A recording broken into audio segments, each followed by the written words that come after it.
안녕하세요. 커피앤톡입니다. 오늘도 와주셔서 감사드리고요. 바로 사연 읽어보겠습니다. 안녕하세요. 평소 사연을 즐겨 듣는 여성 애청자입니다. 살다 보니 제가 이렇게 사연을 남기게 되는 날도 오네요. 인생을 살다 보면 원하지 않더라도 이런저런 일들을 겪게 되는 법이라고 하잖아요. 그러나 제가 최근에 겪은 일은 워낙 상황이 심각했기 때문인지 몇 달의 시간이 지난 지금까지도 충격이 쉽게 가시질 않더라고요. 그래서 지금도 그때 일만 생각하면 짜증이 많이 나고 저도 모르게 한숨이 나오기도 하죠. 당연히 저희 친정 부모님께서도 그 일을 겪고 난 후 많이 심란해 하시고요. 저나 친정 부모님이나 아직 완전히 회복을 한 것은 아니지만 그래도 이곳에 제 이야기를 털어놓고 애청자님들의 응원을 받으면 응어리진 마음이 조금은 풀어지지 않을까 싶어서 사연을 남기게 되었어요. 그럼 지금부터 제 이야기 본격적으로 시작해 보겠습니다. 제 친정 아버지는 과거에 은행에서 지점장으로 근무를 하셨죠. 그리고 지금은 은퇴 나이가 되면서 명예퇴직을 하여 은행을 나오신 상황이에요. 다만 성격상 은퇴를 하셨다고 해서 가만히 앉아 쉬는 분이 못 되다 보니 지금은 기업 및 노후 자금 컨설팅 업체에 추천을 받고 들어가 강의와 컨설팅 진행을 맡아서 하고 계세요. 지금은 은퇴하신 후에도 본인의 일을 찾아서 하시는 친정아버지가 존경스럽고 멋있다는 생각이 들지만 사실 어릴 적에 저는 모든 상황이 싫기만 했던 것 같아요. 왜냐하면 친정아버지가 돈을 다루는 직업을 가지고 계셔서 그런가 저희 집안은 돈 문제에 있어서 관리가 확실하고 철저했거든요. 어릴 적에 저는 친정 부모님께 용돈을 받으며 사용 내역을 작성해서 관리해야 했고 무언가를 구입해야 할 일이 생기게 되면 항상 사유까지 적어서 허락을 받아야 했어요. 그러다 보니 어릴 적에는 제 용돈인데 감시를 당하는 것 같아 정말 싫었어요. 그러나 성인이 된 후에는 친정 부모님께 감사한 마음만 들었죠. 왜냐하면 저는 어릴 적부터 돈을 차곡차곡 모으는 것에 대한 습관화가 되어 있었고, 성인이 된 후에는 남들은 가지고 있지 않은 목돈을 손에 쥐고 있었기 때문이에요. 게다가 친정아버지께서 주기적으로 경제 교육만큼은 확실히 하셨기 때문에 저는 또래보다 경제 지식이 훨씬 많았고 경제 흐름을 읽을 줄 알고 있었는데다가 손에 목돈까지 쥐고 있겠다. 돈을 불리는데 훨씬 유리했어요. 그래서 저는 성인이 된 후 제가 가지고 있는 목돈을 활용해 친정아버지의 조언을 받아 투자를 진행하게 되었죠. 아빠, 나 모아놓은 돈으로 이 기업에 투자를 할까 하는데 어떻게 생각하세요? 아, 그래? 근데 투자는 이미 성장한 기업보다는 앞으로 성장할 가능성이 있는 곳에 골라서 하는 게 좋아. 그러니까 네가 선택한 기업 말고 여기 옆에 보이는 저 기업에 투자해보는 건 어떠니? 네, 좋아요. 아빠가 말씀해주신 기업에 투자 한번 해볼게요. 사실 경제교육은 계속 들어왔어도 실전에서 투자를 해본 경험이 많지 않아서 걱정이 이만저만 아니었어요. 그래서 친정아버지에게 도움을 요청했던 것이었고, 다행히 말씀해주신 기업이 크게 성장한 덕분에 이득을 많이 볼 수 있었죠. 거의 제가 가지고 있던 돈의 3배 정도 이득을 봤거든요. 그렇게 큰 이득을 보게 될 것이라고는 생각도 못 했는데, 말 그대로 대박이었죠. 그래서 저는 이득을 보고 투자금을 회수한 후 이 돈을 어떻게 써야 할까 고민이 많았어요. 이득을 봤으니 다른 기업에 재투자를 해서 더 크게 불려볼까 하는 생각도 했었죠. 그러나 기업 투자를 본격적으로 하기 위해서는 전문적인 공부도 필요했고 너무 깊게 빠지면 나중에 큰일이 생길 수도 있을 것 같았어요. 게다가 매번 투자를 할 때마다 친정아버지 도움을 받을 수 없잖아요. 그래서 저는 기업 투자 대신에 건물 투자를 진행해 보기로 했죠. 여기저기 알아보고 적당한 곳에 위치한 상가 2개를 매매하게 되었어요. 물론 저도 마음 같아서는 높고 큰 건물을 매매하고 싶었죠. 하지만 저는 아직 그럴 만한 여력이 없었기에 상가 두 개로 만족하기로 했어요. 그렇게 저는 상가 두 개를 매매해서 하나는 임대를 주게 되었고 또 다른 하나는 평생의 소원이던 작은 카페를 열어 운영하게 되었죠. 매달 많은 임대 수익료가 들어오는 것은 아니지만 젊은 나이에 상가를 두 개나 가지고 있으니 정말 행복했어요. 게다가 몸은 힘들어도 소원대로 카페까지 오픈하게 되니까 저절로 신이 나더라고요. 그래서 저는 항상 기쁜 마음으로 하루하루 열심히 살았죠. 다만 문제가 있다고 한다면 카페가 생각보다 너무 잘 되었다는 거예요. 아무래도 기업들이 많이 있는 곳에 자리를 잡고 있다 보니 끊임없이 손님들이 들어왔죠. 주변에서는 무리하지 말고 아르바이트생을 몇 명 더 쓰라고 조언하셨지만 제가 친정아버지를 닮았는지 남을 쉽게 믿지 못하고 뭐든지 직접 해야 직성이 풀리는 편이라서 그것도 쉽지 않더라고요. 그러다 보니 몸이 10개라도 바쁜 상황이라 계속 카페에 붙어 있어야 했어요. 그러니 연애는 생각조차 하지 못했어요. 그렇게 시간은 흘러 어느덧 제 나이는 30살이 넘어가게 되었죠. 그런데 친정아버지께서는 30살이 넘도록 연애 한 번 못하고 바쁘게 살아가고 있는 제가 안쓰러우셨나 봐요. 어느 날 친정아버지께서 연락도 없이 직접 카페에 찾아오셨더라고요. 아빠, 연락도 없이 카페까지 무슨 일이세요? 주변에서 컨설팅 있으셨어요? 아이, 그건 아니고. 가만히 지켜만 보니 너무 답답해서 왔다. 아이, 너 주말에 시간 좀 내서 선 좀 봐라. 네? 아빠, 뜬금없이 선이라니요. 요즘 30살에 선 보는 사람이 어디 있어요? 아빠랑 친하게 지내는 현웅이 아저씨 알지? 그 아저씨 아들도 너랑 나이대가 비슷한데, 아이, 착하고 직업도 괜찮아. 이 애비 소원이니까 딱 한 번만 나가보면 안 되겠냐? 네가 평생 노처녀로 살까봐 그래. 친정아버지께서는 어떻게든 저를 선자리에 내보내려고 하셨어요. 이제 막 30대가 되었을 뿐인데 노처녀로 늙을까봐 안달복달하시며 선자리에 내보내려고 하는 친정아버지가 좀 너무하다 싶더라고요.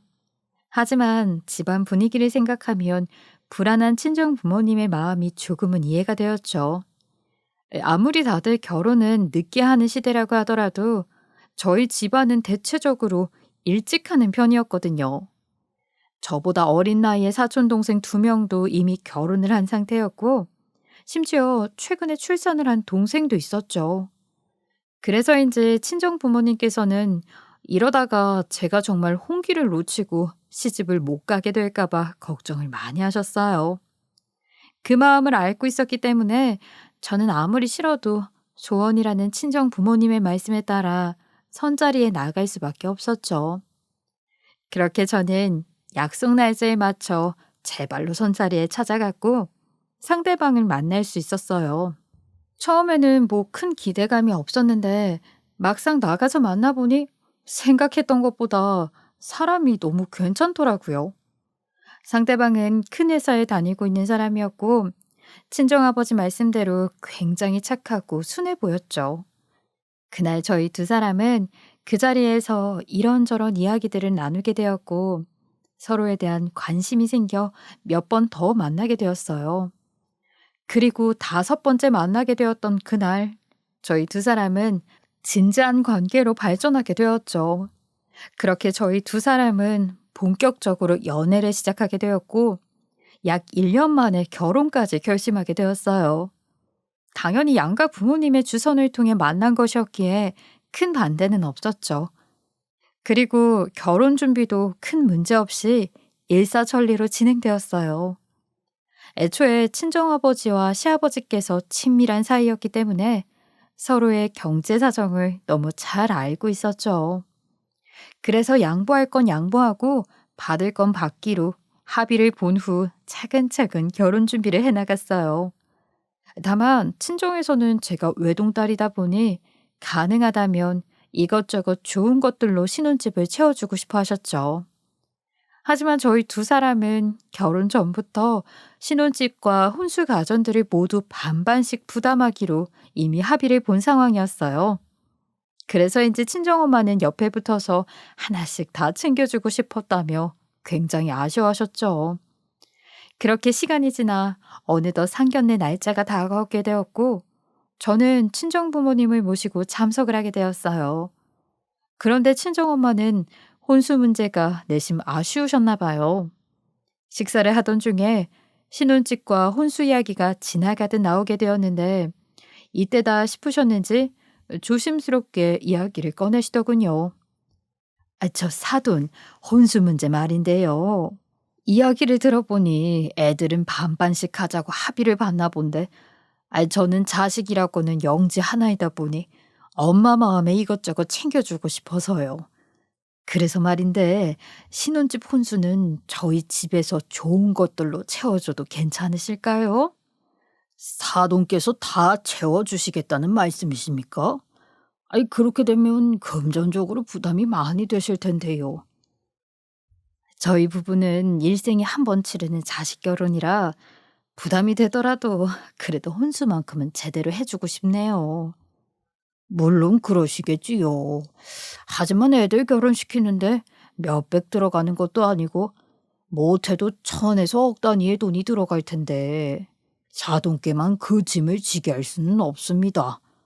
그러면 이렇게 하시죠. 시아버지께서는 친정엄마의 이야기를 듣고 나서 신혼집을 구할 때 들어가는 돈을 더 보태시겠다고 말씀하셨죠. 원래는 반반씩 부담하기로 되어 있었지만 친정집에서 신혼집 혼수가전을 채워 넣어주신다고 하니 그곳에 들어가는 돈을 신혼집에 보태는 게 맞는 것 같다고 하셨어요. 그렇게 신혼집 혼수가구는 친정집에서 그리고 신혼집에 들어가는 돈 3분의 2 정도는 시댁에서 부담하는 것으로 원만하게 합의를 볼 수 있었죠. 사실 저나 친정 부모님이나 시댁 측에서 이렇게 말씀하실 줄은 전혀 예상 못했어요. 아무래도 남편이 큰 기업에 다니고 있지만 직급이 높은 게 아니었고 시댁의 경제적인 사정은 저희 집에 비해 좋지 않은 편이었거든요. 그래서 친정엄마가 좋은 혼수를 들여놓고 싶다고 이야기하실 때 싫다고 반대하거나 돈 아꼈다고 좋아하실 줄 알았어요. 그런데 예상 외로 먼저 집값을 조금 더 부담하시겠다며 흔쾌히 이야기를 해주시니 놀랄 수밖에 없었어요. 덕분에 저는 친정엄마 그리고 남편과 함께 여기저기 돌아다니면서 혼수를 하나씩 골랐죠. 친정엄마는 하나부터 열까지 꼼꼼하게 잘 챙겨주셨어요. 얘들아, 와서 이 냉장고 좀 봐봐. 사이즈 보니까 니들 신혼집에 딱 알맞게 들어갈 것 같은데? 색상도 여러 가지 선택할 수 있다고 하니까 집 분위기에 맞춰줄 수도 있고. 나는 이게 좋을 것 같다. 니들이 보기에 어떠니? 엄마, 이건 너무 비싸. 이제 막 시작하는 신혼부부가 굳이 이렇게 비싼 걸로 시작할 필요는 없을 것 같은데.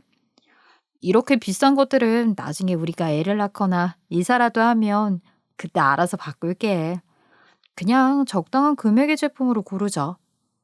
그래요, 장모님. 이건 저희가 생각하고 있던 금액보다 훨씬 비싸요. 저희는 그냥 기본적인 양문형 냉장고도 괜찮아요. 아휴, 나는 이왕 해주는 거 좋은 것들로 들여놓고 싶어서 그러지. 비싸도 괜찮으니까 원하는 걸로 골라봐. 냉장고, 세탁기 이런 것들은 한 번 구매해 놓으면 못해도 5년은 써야 하잖아. 아빠도 비싸도 좋은 걸로 해주라고 하셨어.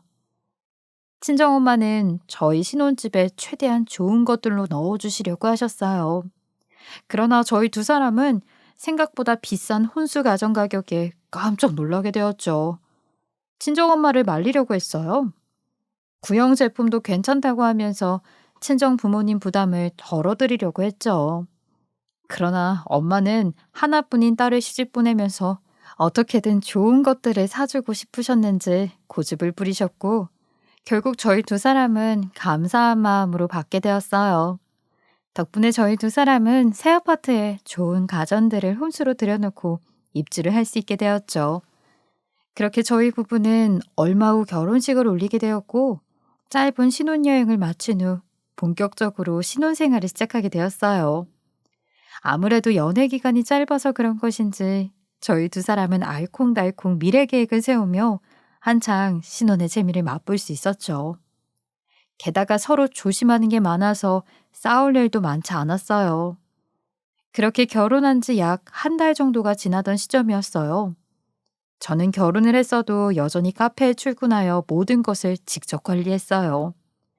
물론 아르바이트생도 믿을 수 있는 사람 딱 한 명만 채용했죠. 그러던 어느 날 여느 때와 같이 카페에 출근했는데 아르바이트생이 저를 발견하더니 서류 봉투 하나를 가지고 와서 내미는 거예요. 사장님, 아까 1시간 전쯤에 퀵 서비스로 서류 하나가 왔어요. 어? 퀵 서비스가 왔다고? 이상하다. 여기로 올 게 없는데. 저는 난생 처음 있는 일에 고개를 갸웃하며 아르바이트생에게 서류 봉투를 받아들였고 보낸 사람 이름을 확인했어요.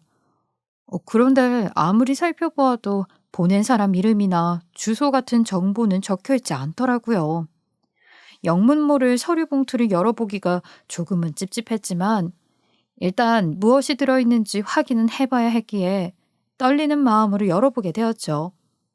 그런데 그 안에는 꽤 많은 것들이 들어있더라고요.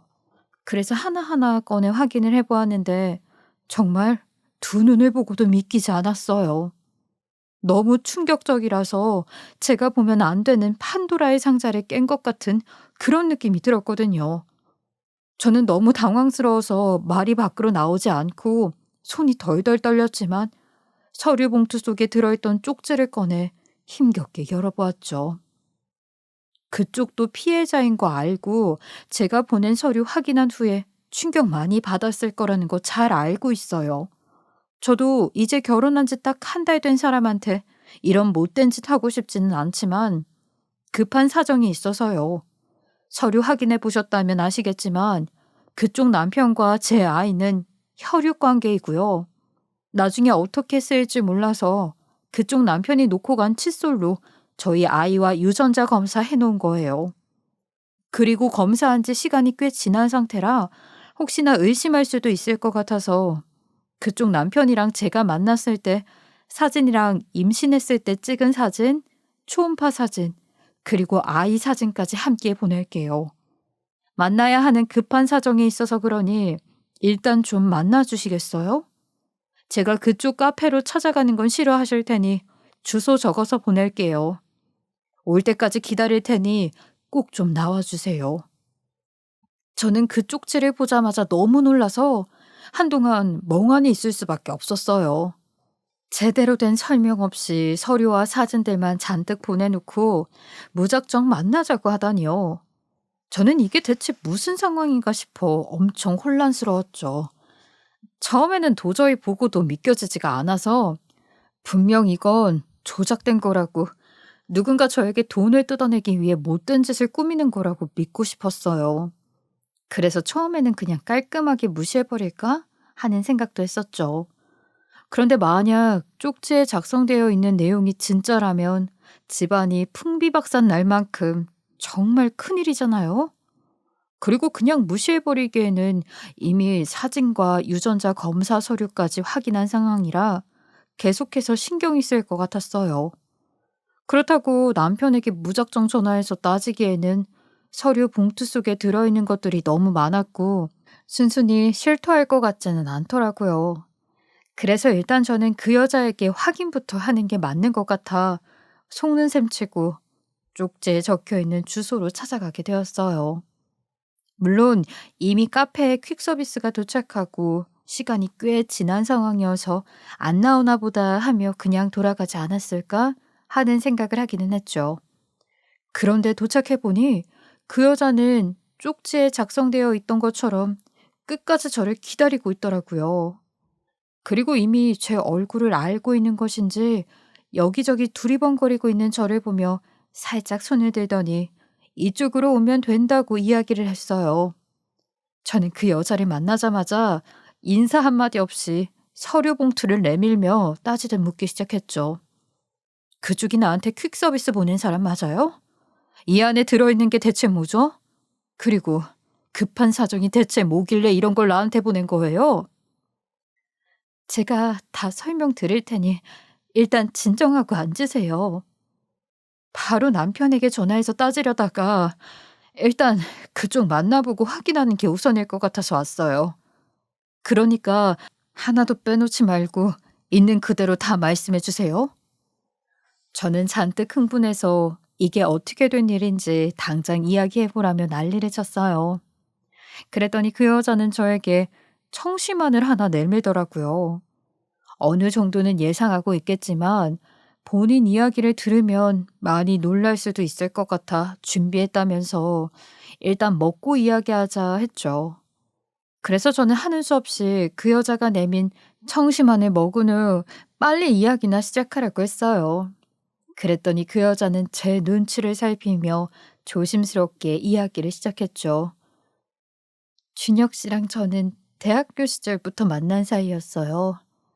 아이는 3년 전에 출산했고 꽤 오래 만난 사이라 임신 소식을 알고 나서는 바로 동거를 시작했고요. 결혼이 아니라 동거를 했다고요? 아이까지 출산을 했는데 왜 동거를 하죠? 그쪽도 아이 낳고 정상적인 가정에서 애 키우고 싶었을 텐데요. 부모님께서도 아이 낳은 딸 보며 가만히 있지는 않았을 텐데. 그게 저는 부모님이 모두 돌아가셔서 안 계신 상황이었고 준혁 씨 아버지는 제가 아이를 낳은 사실을 아직도 모르시거든요. 예? 아버님께서 남편한테 애가 있는 사실을 모르신다고요? 아니, 3년이나 됐는데 그게 말이 되나요? 정말이에요. 저도 왜 혼인신고하고 정상적인 가정에서 저희 아이 키우고 싶지 않겠어요. 저도 집에 인사드리고 가족으로 인정받고 싶었다고요. 그런데 준혁 씨랑 어머님이 자꾸 인사드릴 시기를 미뤘어요. 저는 대체 이게 무슨 소리인지 당최 이해가 되질 않더라고요. 서류를 보낸 여자 말로는 엄하신 시아버지만 빼고 시누이와 시어머니까지 아이를 낳은 소식을 다 알고 있었다고 했어요. 그리고 본인은 시어머니에게 인사를 드렸으니 조만간 결혼식을 올릴 수 있겠지 생각했다고 했죠. 그러나 예상외로 남편과 시어머니는 자꾸만 이 핑계에 저 핑계를 대며 시아버지에게 아이 소식을 알리는 것을 미뤘대요.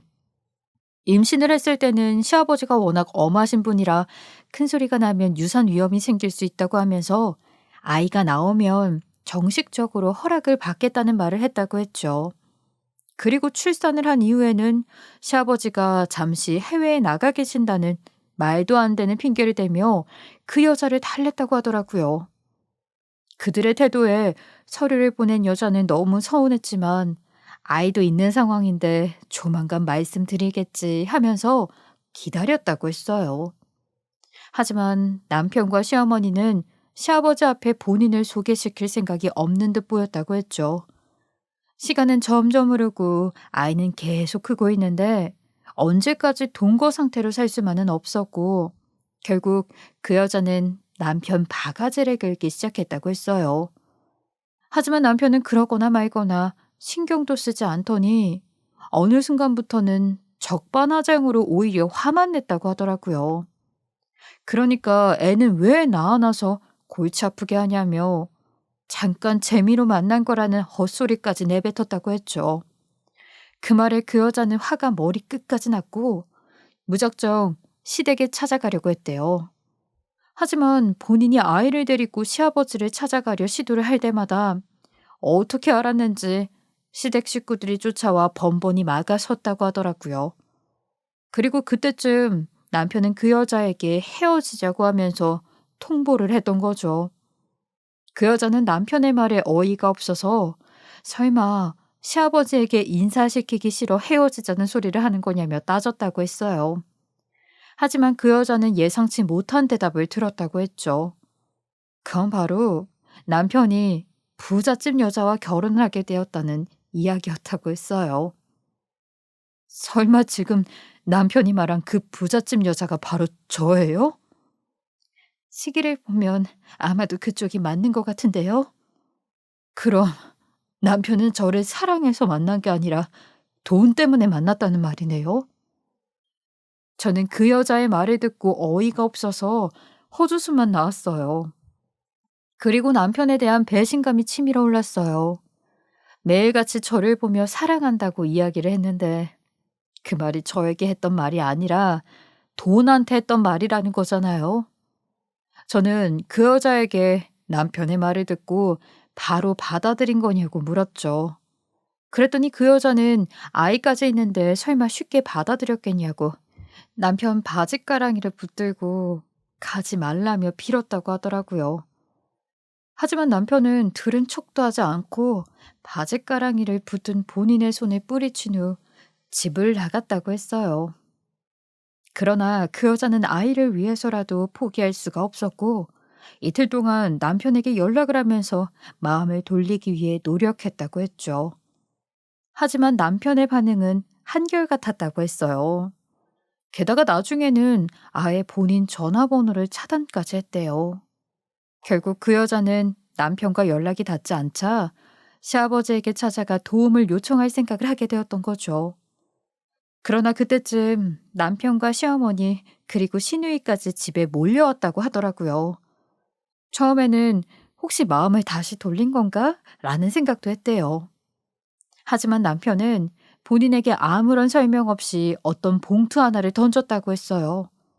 그래서 그 여자는 이게 뭐지? 하면서 열어보았는데 그 안에는 1,000만 원이 들어있었다고 했어요. 그래서 이 큰 돈을 본인에게 왜 주냐고 설마 먹고 떨어지라고 그러는 거냐며 따지고 들었다고 했죠. 그랬더니 남편은 잘 알고 있으면서 입 아프게 뭐하러 되묻냐고 하더니 그 돈으로 애 잘 키우며 잘 살라고 했다더군요. 그리고는 나중에 저희 집에서 재산을 물려받게 되면 한 1억 정도 떼어서 수고비로 더 주겠다는 이야기를 했대요. 그 여자는 너무 황당하고 어이가 없었지만 누구보다 귀한 아들을 아버지 없는 자식으로 만들고 싶지는 않았다고 했죠. 그래서 자존심이 상하더라도 그들을 붙잡고 본인이 잘하겠다며 시아버지는 앞으로 만날 생각조차 하지 않겠다면서 매달렸다고 했어요. 그러나 그들은 애절하게 비는 그 여자를 뿌리치고는 1,000만 원 줬으니까 앞으로 연락하지 말라고 한 후에 가버렸대요. 그리고 그날 이후로 더 이상 연락이 되지 않았다고 했죠. 그 여자는 그들의 태도를 보면서 시아버지에게 찾아가도 달라질 것은 없을 것 같다는 생각을 했대요. 그래서 결국 남편을 포기하게 되었다고 하더라고요. 대신 앞으로 평생 무슨 일이 있어도 남편과 시댁 식구들에게 아이를 보여주지 않겠다고 다짐했다고 했죠. 그런데 저는 그 여자의 말이 조금 뭔가 이상한 거예요. 아니, 아이를 혼자 키우기로 다짐을 했는데 왜 저에게 그런 서류를 보낸 건지 궁금했어요. 아이를 혼자 키우기로 다짐했다면서 저한테 이런 서류를 보낸 이유가 뭔가요? 혹시 이제 와서 억울한 마음에 복수라도 하려고 보낸 거예요? 그게 쪽지를 보셔서 아시겠지만 급한 사정이 생겼거든요. 그러니까 대체 그 급한 사정이라는 게 뭐냐고요? 사실 이틀 전에 저희 아이를 어린이집에 등원시키려다가 교통사고가 났거든요. 제가 급한 마음에 그 상황에서 아이가 다치지 않도록 꽉 안았는데 수술을 해야 하는 상황이 되었어요. 그래서요. 남편한테 아이가 수술한다는 이야기라도 전하고 싶은 건가요? 그게 아니라 저희 아이가 RH-A형이에요. 쉽게 말해 희소혈액형이라서 똑같은 RH-A형 혈액만 수혈을 할 수 있게 되어 있는데 저는 희소혈액형이 아니다 보니 아이에게 수혈이 불가능하고 병원에는 희소혈액형 혈액 자체를 보유하고 있지 않아서요. 그럼 제 남편 혈액 때문에 저를 찾아왔다는 말이에요? 그 여자는 저의 말에 혈액 때문에 찾아온 게 맞다는 이야기를 하더라고요. 그 여자는 아이가 수술을 해야 한다는 소식을 듣자마자 급한 마음에 RH-A형인 남편과 시댁 식구들에게 전화를 했대요. 그러나 한시가 급한 상황인데 아무도 연락을 받지 않았다고 했죠. 그 여자는 애타는 마음에 급한 대로 인터넷에 글까지 올려가면서 희소 혈액을 찾으려고 수소문했는데 워낙에 구하기 힘든 혈액형이라 그런지 찾기도 힘들고 찾는다고 해도 바로 받을 수가 없다고 했어요.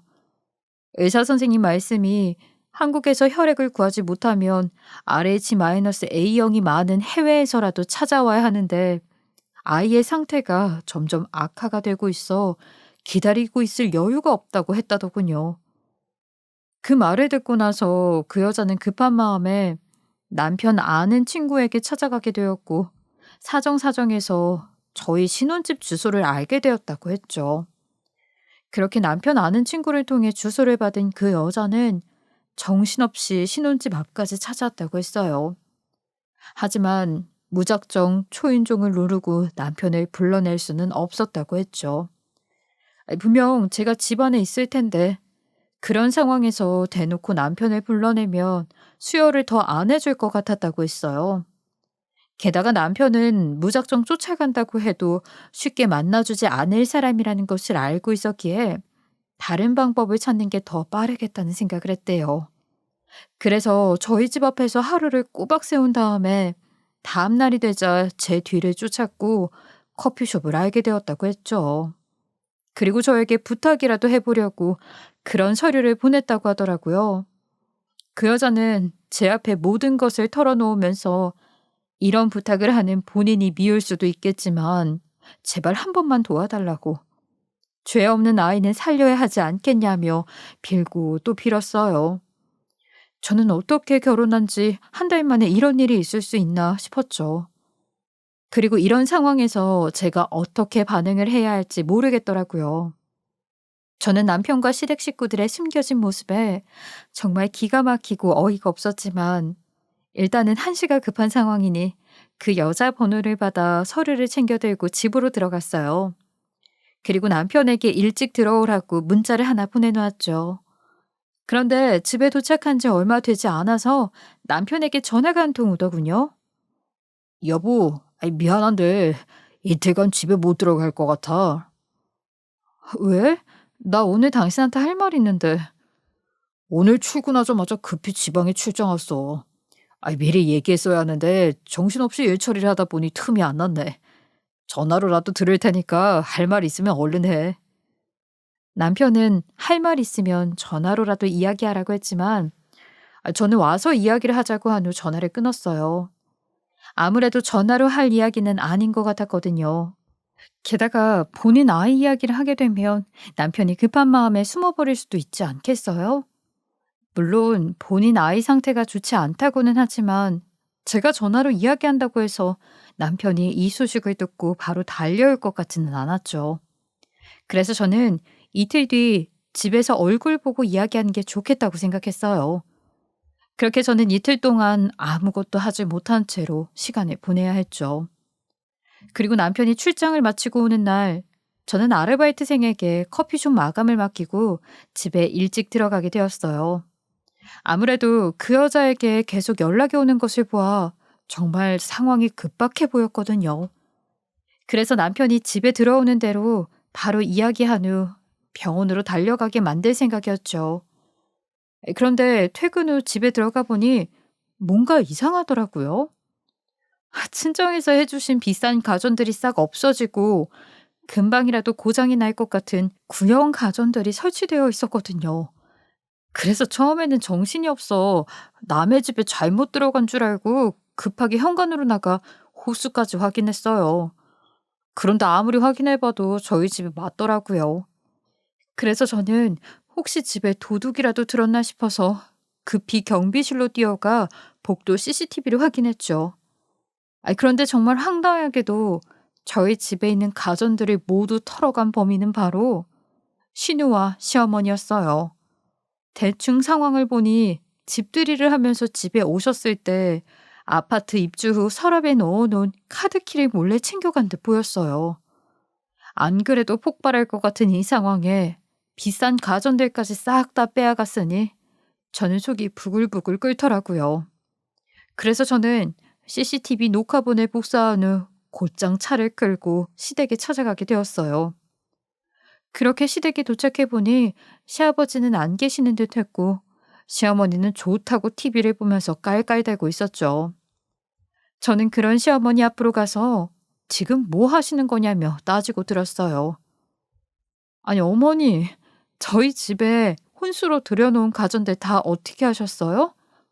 어떻게 남의 집 카드키를 몰래 가져가서 집안에 있는 가전들을 훔쳐가시냐고요.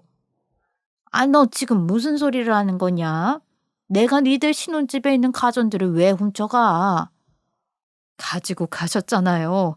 이렇게 증거가 있는데도 모르쇠로 일관하실 거예요? 시어머니는 사실대로 털어놓을 생각이 전혀 없는 듯 보였죠. 그래서 저는 시어머니 앞에 경비실에서 복사해온 CCTV 영상을 보여주며 이게 무슨 짓이냐고 난리를 쳤어요. 그랬더니 시어머니는 반성하는 모습은 하나도 없고 오히려 당당하게 나오는 거예요. 이야기를 들어보니 신혼집에 있는 가전들을 모두 신우한테 줬다고 하더라고요. 저희 집 가전을 누구 마음대로 아가씨한테 주세요? 아니, 신우이가 얼마 전에 아파트 월세로 들어가지 않았냐? 그런데 가서 보니까 아이 옵션은 하나도 없고 직접 다 채워 넣어야 한다고 하더라. 그래서 급한 대로 니네 집에 있는 가전들 네 신우이한테 주고 중고로 물건 채워놨다. 어머니, 옵션이 없으면 직접 구매해서 채워 넣어주셨어야죠. 그걸 왜 저희 친정에서 해주신 비싼 가전들로 해결을 하세요? 저는요, 중고 물품 쓸 생각도 없고 친정에서 신경 써서 해주신 혼수 빼앗길 마음은 더더욱 없으니까 다시 되돌려 주세요. 아니, 너는 다른 사람도 아니고 동생 같은 신우이인데 새언니가 그 정도는 양보를 해줄 수도 있는 거 아니냐? 아니, 그걸 왜 제가 양보를 해야 하죠? 아가씨도 돈 벌고 있는 상황이고 필요하면 직접 구입해서 써야죠. 아이고, 너무 빡빡하게 굴지 말고 네가 이해 좀 해줘라. 다른 사람들에게 비하면 너는 천국 같은 곳에서 사는 거다. 원래 신혼집은 좁디 좁은 곳에서 중고 물품 쓰는 거야. 시작은 검소하게 하는 것이다. 저는 시어머니의 말을 듣고 기가 막혀서 헛웃음만 나왔죠. 제가 한참 동안 어이가 없다는 듯이 웃어대니까 시어머니는 기분이 나빴는지 지금 본인을 비웃는 거냐며 어디서 며느리가 시어머니 앞에서 그딴 태도를 보이냐고 노발대발 난리를 쳤어요. 그러나 저는 시어머니가 뭐라고 하든지 신경을 쓰지 않고 단호하게 대처했죠. 어머니, 저희 집에서 가지고 간 것들 다시 원상복귀 해 놓으세요. 만약 다음 날까지 원상복귀 안 되어 있으면 분명히 후회할 일 생기실 겁니다. 왜? 경찰서에 신고라도 하시게? 어차피 니들 2주 전에 혼인신고했다면서. 이제 한 가족으로 묶여 있어서 경찰서 신고는 소용없다. 원래 가족끼리는 금모식갱냐 친족 상두례 때문에 처벌 안 받는다더라. 그리고 준혁이도 이미 다 알고 있는 일이니 네가 아무리 방방 뛰어도 소용없다. 저는 분명히 다음 날까지 물건들 되돌려 놓으라고 경고했습니다. 만약 원상복귀 안 되어 있으면 앞으로 일어날 일 알아서 감당하세요. 저는 이 말의 끝으로 뒤에서 난리치는 시어머니를 뒤로 한 채 그냥 시댁을 나와버렸어요. 물론 제가 누군가에게 지는 사람은 아니었기에 더 따지고 될 수도 있었고 어떻게든 혼수가전을 되찾아올 수도 있었죠. 그러나 어차피 이보다 더 어마어마한 일이 기다리고 있는 상황이었고 제가 애를 쓰지 않아도 조만간 자동적으로 돌려받게 될 것이라고 생각했어요. 그래서 저는 곧장 시댁을 나와 차를 끌고 친정집에 가게 되었죠. 원래는 바로 집에 들어가서 남편 놈에게 따지고 들 계획이었어요. 하지만 남편의 실체를 알게 되고 시어머니와 신혼년의 막무가내 행동을 보니 앞으로 한 가족으로 살지 못할 것 같았거든요. 그래서 친정 부모님에게 이혼 문제를 상의하기 위해 찾아가게 된 것이었죠. 아유, 우리 딸이 이 시간에 여긴 웬일이야? 혹시 이서방이랑 싸운 거야? 그게 말씀드릴 게 있어서 왔어요. 아니, 이 시간에 무슨 말을 하려고. 일단 앉아서 얘기하자. 저는 그날 친정 부모님에게 제가 알고 있는 모든 것을 알리게 되었어요. 물론 모든 것을 말씀드리기까지 도저히 입이 떨어지지 않아서 애를 먹기는 했죠. 사실 결혼한 지 한 달 만에 부모님께 쉽게 들을 수 있는 이야기는 아니잖아요. 하지만 언젠가는 모두 알게 될 일이었고, 저는 차분하게 가지고 간 증거물들을 보여드리며 남편이 모두를 속인 것과 신혼집의 상황까지 말씀드려야 했어요. 그리고 이혼을 할 생각이라는 것까지 밝히게 되었죠. 당연히 예상했던 대로 친정 부모님은 당장 시댁에 쫓아가 머리채라도 쥐어 뜯어야겠다며 노발대발 화를 내셨어요. 그러나 저는 그런 친정 부모님을 말렸죠. 왜냐하면 돈 없는 사람에게 할 수 있는 최대의 복수는 돈으로 혼내주는 거라고 생각했기 때문이에요. 그래서 저는 친정아버지에게 잘 알고 계시는 변호사님을 불러달라 부탁을 드렸어요. 저의 이야기에 친정아버지께서는 곧장 변호사님을 불러주셨죠. 그렇게 저는 변호사님이 집에 도착하신 후 본격적으로 상담을 진행하게 되었어요. 변호사님과 상담을 해보니 저는 소송이 가능할 것 같다고 하시더라고요. 다행인지 불행인지 결혼 준비를 할 때 남편에게 돈을 빌려준 적이 있었거든요. 당시 남편은 신혼집을 구하는데 돈이 조금 모자라다면서 1,000만 원만 빌려달라고 했었고, 조만간 시어머니가 구해서 보내주실 거라고 했었어요. 그러나 결혼 이후에도 빌려간 돈에 대해서는 소식이 전혀 없었던 상황이었어요. 제가 그들 속을 뜯어본 게 아니니 정확하게 알 수는 없었지만, 아무래도 1,000만 원은 결혼을 핑계로 떼어 먹으려고 한 듯 보였죠. 그리고 액수가 맞는 것은 물론 상황이나 돈을 빌려간 시기를 보니 저에게 빌려간 돈은 그 여자에게 준 것 같았어요. 저는 그날 변호사님과 상담을 한 후 위자료와 재산 분할을 포함해서 3억짜리 소장을 작성해 받게 되었어요. 마음 같아서는 위자료만 3억을 가지고 오고 싶었지만 상담을 받아보니 위자료에도 한도가 있다고 하더라고요. 그래서 저는 최대한으로 받을 수 있게 작성해 달라고 부탁을 드렸죠. 사실 원래 소장은 당일에 작성해 주는 경우가 많지 않은데 변호사님께서 사정을 들으신 후 하루라도 빨리 절차를 진행하는 게 좋겠다며 현장에서 작성을 해주셨어요. 물론 늦은 저녁이라 이혼 소송 접수는 다음 날이 될 거라고 하셨죠. 그래서 저는 작성이 완료된 소장 복사본을 받아 곧장 친정 부모님과 함께 시댁에 찾아가게 되었어요. 그리고 가는 길에 남편에게 전화를 걸어 당장 시댁으로 오라고 통보를 했죠. 그렇게 저는 시댁에 다시 도착하여 들어가게 되었어요. 다행히 시아버지께서도 시댁에 들어와 계신 상황이었고 얼마 후 남편도 도착하게 되었죠.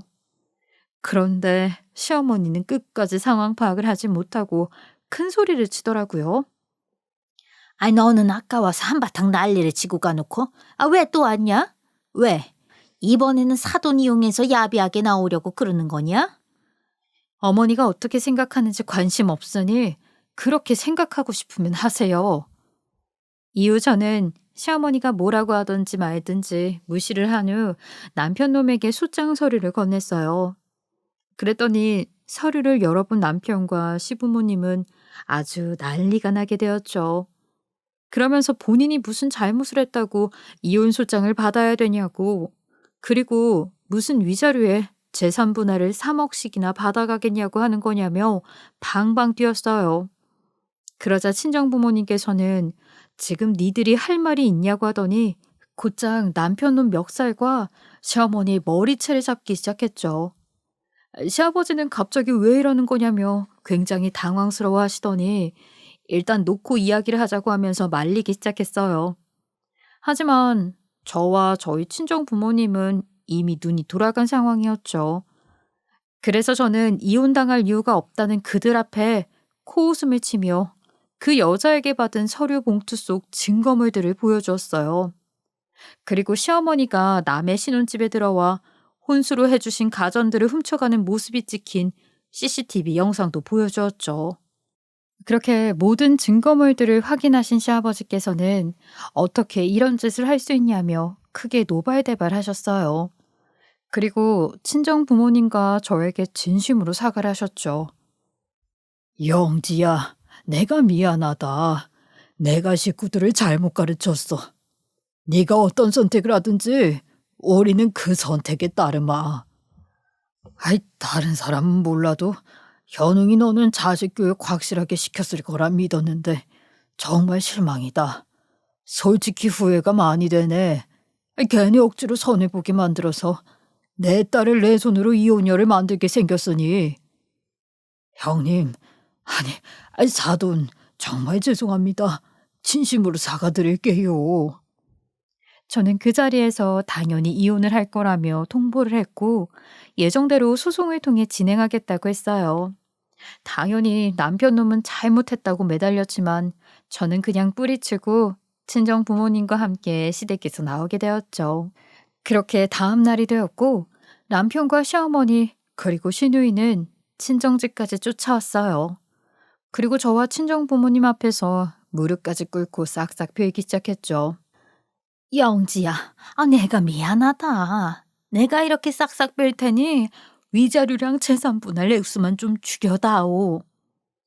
여보, 내가 잘못했어. 당신도 알잖아. 내가 진심으로 사랑한 사람은 당신이야. 사랑 같은 소리 하고 있네. 너는 나를 사랑한 게 아니라 우리 집 돈을 사랑한 거잖아.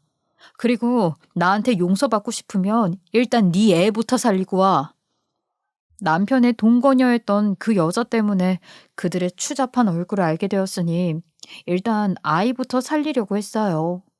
남편도 이래저래한 이야기를 듣게 됐는지 지 애한테 수혈을 해주고 용서를 해달라며 시어머니를 데리고 다시 찾아왔더군요. 친정 부모님께서는 여기가 어디라고 찾아오냐며 노발대발하면서 그들을 쫓아내려고 하셨어요.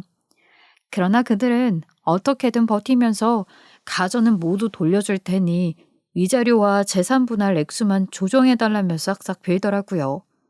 하지만 저는 그들에게 어차피 가전은 모두 돌려받게 될 건데 왜 금액을 조정해줘야 하냐면서 친정 부모님과 함께 그들을 쫓아냈어요.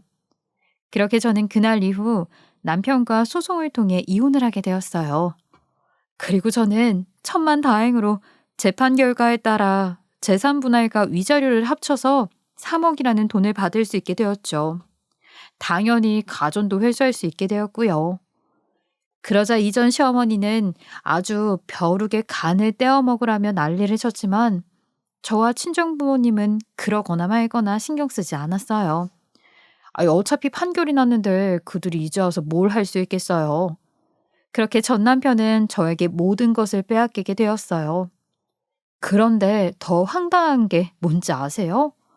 전 남편 놈이 분명히 저한테 본인 아이에게 수혈을 해줬다고 용서를 해달라고 했잖아요. 알고 보니 그 말도 거짓이었더라고요. 어쩐지 전 남편 동거녀에게 연락이 없었어요. 결국 그 여자는 저희 두 사람이 이혼 소송을 진행한다는 소식을 듣자마자 곧장 시아버지에게 쫓아가서 아이 좀 살려달라며 빌었다고 하더라고요. 덕분에 전 남편은 시아버지 손에 머리채가 잡힌 채로 끌려가서 본인 손으로 버린 자식에게 혈액을 나눠줘야 했죠. 뭐 당연한 일이지만요. 그리고 그 여자와 나중에 이 이야기를 공유하며 그 여자는 저에게 신경을 써줘서 정말 고맙다고 하였어요. 저와 친정 부모님은 이번 일을 겪고 나서 참 힘든 시간을 보내야 했어요. 특히 친정 아버지는 본인 손으로 저를 이혼녀로 만든 것 같다며 연신 미안하다는 사과를 하셨죠. 하지만 저는 친정 아버지를 원망하지 않아요. 친정 아버지가 손자리를 권한 것은 맞지만 결국 결혼을 선택한 것은 제 자신이잖아요. 사실 아직까지는 이혼의 충격이 심한 편이에요. 하지만 열심히 살아가다 보면 이번 일도 웃으며 이야기할 수 있는 과거의 한 조각이 되는 날도 찾아오겠죠. 그래서 저는 쉽지 않겠지만 앞으로 친정 부모님 모시고 열심히 제일하면서 살아가 보려고 합니다. 애청자님들께서도 제가 지나간 일을 툴툴 털어버리고 힘차게 시작할 수 있도록 응원 많이 부탁드립니다. 제 긴 글 들어주셔서 너무 감사합니다. 지금까지 커피앤톡이었습니다. 오늘도 끝까지 함께 해주셔서 감사하고요. 다음 영상으로 또 찾아뵙겠습니다.